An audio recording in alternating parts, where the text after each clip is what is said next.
எந்த பெட்டியில என் பரிசு பெட்டி சின்ன இருக்குன்றத இப்ப சொல்லி விடுவேன். என் பரிசு பெட்டி சின்ன எந்த பெட்டின்றத இப்ப சொல்லிடுவேன். என்ன பரிசு பெட்டி சின்னது? எந்த சின்னம்? Gift box. பரிசு சின்னத்துக்கு போடுறான். பரிசு பெட்டி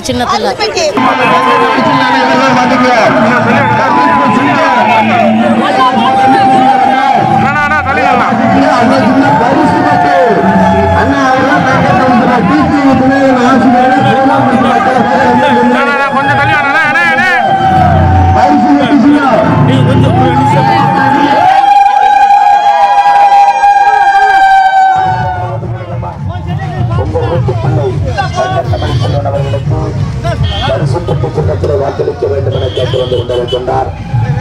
பரிசு பெட்டி சின்னத்திலே வாக்களித்து மகத்தான வெற்றியை நிச்சயம் தர வேண்டும். பரிசு பெட்டிமா போயிட்டு இருக்கு உங்க தேர்தல் பிரச்சாரம்லாம் சூப்பரா போய்கிட்டு இருக்கு. என்ன மாதிரி வியூகம் சொல்லுவாங்க? என்ன வியூகம் அமைச்சிருக்கீங்க நீங்க இந்த தேர்தலுக்கு? துரோகத்திற்கும் தர்மத்திற்கும் நடக்கிற தேர்தல்.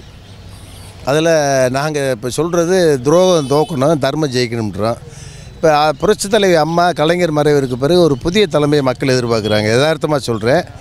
அது எந்த தலைமைன்றது இந்த நாடாளுமன்ற தேர்தல் டிசைட் பண்ணும். அது மட்டும் எனக்கு ரிசல்ட் நிச்சயமாக தெரியும். ஒரு பொலிட்டிக்கல் மிராக்கல் இந்த தேர்தல் நடக்கும். சரி, இப்போ மக்கள்கிட்ட ஓட்டு கேட்கணும்னா சில வழிமுறைகளாக இருக்குல்ல சார்? உங்களுக்குன்னு ஒரு ஸ்ட்ராட்டஜி வச்சுருப்பீங்க. எப்படி யாரை பார்த்தா என்ன மாதிரி இது பண்ணணும் அப்படின்ற ரெண்டு விஷயம் சார். அதாவது எம்பி எம்எல்ஏ வரலாம், பெருசாகலாம் ஒன்றும் செஞ்சு சாதிச்சிட முடியாது.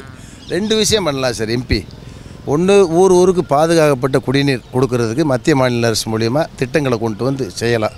ரெண்டாவது, இந்த மழைக்காலத்தில் பெய்கிற தண்ணீர் இருக்குல்ல, அது ஆற்றுல கலந்து கடலில் கலக்காமல் வாய்க்காவரத்தை சரி பண்ணி கம்மாயில் தண்ணி நிப்புணமாக்க ஒரு 4 மாதம் தண்ணி ஸ்டோரேஜ் ஆகும். கிணத்துக்கு தண்ணி கிடைக்கும், விவசாயம் பிழைச்சிக்கிருவேன்.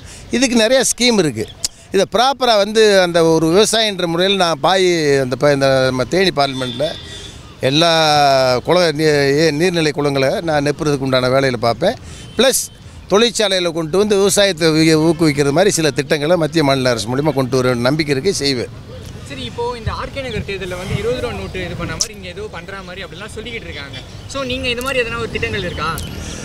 ஆர்கே நகரில் அதிமுக 6000 ரூபா கொடுத்தேன், அதை பேச மாட்டேன்றீங்க. என்னமோ 20 ரூபா நோட்டு அதெல்லாம் முடிஞ்சு போன கதை. இங்கே இந்த ஆரத்தி எடுக்கிறவங்களுக்கு 1000 ரூபா போடுறாங்க. தேர்தல் கமிஷன் போலீஸ் வேடிக்கை பார்க்குது. ஓபிஎஸ் பையன் வந்தால் தெருவெல்லாம் போலீஸ் நிற்குது. இது என்ன ஓபிஎஸ் துணை முதல்வரா, ஓபிஎஸ் மகன் துணை முதல்வராங்க?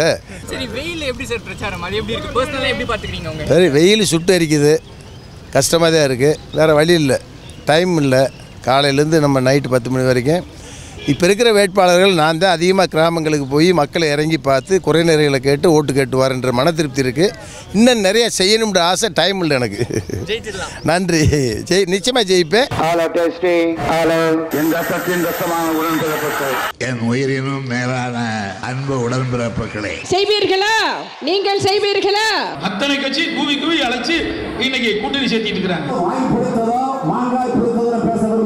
युद्ध செய்ய மாட்டேன்னு போயிட்டேன்னு சொன்னா உன்னை கோவலைன்னு சொல்லுவாங்க. आप में से किसी ने कहा था कि Rafale CEO has said people of Tamil Nadu are remarkable. தேர்தல் திருவிழா 2019 6 பக்க எக்ஸ்க்ளூசிவ் தேர்தல் செய்திகள். தினமலர் நாளிதழில் தினமும் சில செய்திகள், சில படங்கள், சில தகவல்கள். தினமலர் நாளிதழில் மட்டுமே.